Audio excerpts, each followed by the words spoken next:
ছেলের বায়নাতে আজকে বাসায় সব রান্না বান্না হবে। ছেলে স্কুল ছুটি হওয়ার পরে আমাকে জড়িয়ে ধরে বলতেছে যে আম্মু আজকে বাসায় গিয়ে আমাকে চিকেন, পোলাও আর ডিম রান্না করে দিবা, এগুলা দিয়ে আজকে আমি খাবো।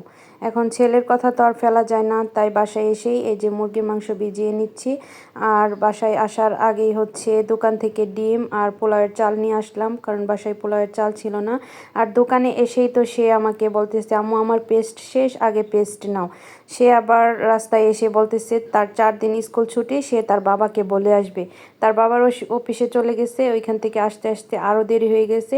এসে ডিম সিদ্ধ বসিয়ে তারপর তাকে একটু রুটি খাইয়ে দিলাম। সে সকালবেলা কিছু খেয়ে যায় নাই, তাই যে সে এটা আমার খালাতো ভাই তার অফিস থেকে নিয়ে আসছে, এটা খাওয়ালাম। খাওয়ায়ে তারপর মাংসটা ভিজার পর এই যে মাংসটা এখানে আমি কষায় নিচ্ছি। ছেলে তো একটু পর পর জিজ্ঞেস করতেছে আম্মু পোলাও কি হয়েছে, চিকেন কি হয়েছে। আর এই যে এখানে ডিমটা আমি একদম লাল লাল করে ভেজে তারপরে যে ডিম রান্নার জন্য কড়াইয়ে পেঁয়াজ দিয়ে দিলাম। ছেলে ডিমটা খুব পছন্দ করে আর তার চিকেন খুব পছন্দ। এইগুলা হলে পোলাও দিয়ে খুব সুন্দর করে খেয়ে নেবে। আর আজকে পোলাও রান্নার জন্য এখানে আমি মটরশুঁটি বের করে নিলাম। আমার কাছে সাদা পোলাওয়ের মধ্যে মটরশুঁটি দিলে খুবই ভালো লাগে।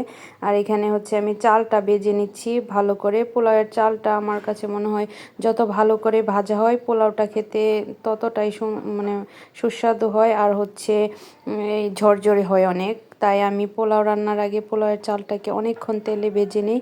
ভাজা শেষ হলে আমি আবার আন্দাজ মতো পানি দিই। অনেকে আছে মেপে পানি দেয়, আমি আন্দাজ মতো পানি দিয়ে এই যে এইগুলো সব দিয়ে দিব পানিতে। এই যে সব কিছু দিয়ে দিলাম। আমি আবার মেপে পানি দিই না সবার মতো, আমি আমার চোখের আন্দাজে রান্না করতে করতে মনে হয় আন্দাজ হয়ে গেছে, ভালোই জর্জরে হয়, কখনো নরম বা শক্ত হয়ে যায় না। এখানে আবার একটু গুঁড়া দুধ গুলে দিয়ে নিচ্ছি। আমার কাছে পোলাওর মধ্যে গুঁড়া দুধ দিলে পোলাওটা যেমন একদম সাদা হয় আর খাওয়ার সময় অনেক সুন্দর একটা ঘ্রাণ আসে পোলাও থেকে। তাই যে গুঁড়া দুধটা দিয়ে নেড়ে চেড়ে ঢাকনা দিয়ে ঢেকে দিব। তারপর পানিটা শুকিয়ে আসলে আরেকবার নেড়ে চেড়ে দিব। এই যে কত সুন্দর কালার আসছে পোলাওটার, একদম সাদা দবদবে।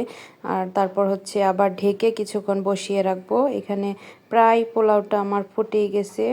আজকে ঘি দিতে পারলাম না পোলাওয়ে, আমার কাছে ঘি দিলেও পোলাওটা খেতে খুব মজা হয় আর ঘ্রাণটা অন্যরকম আসে।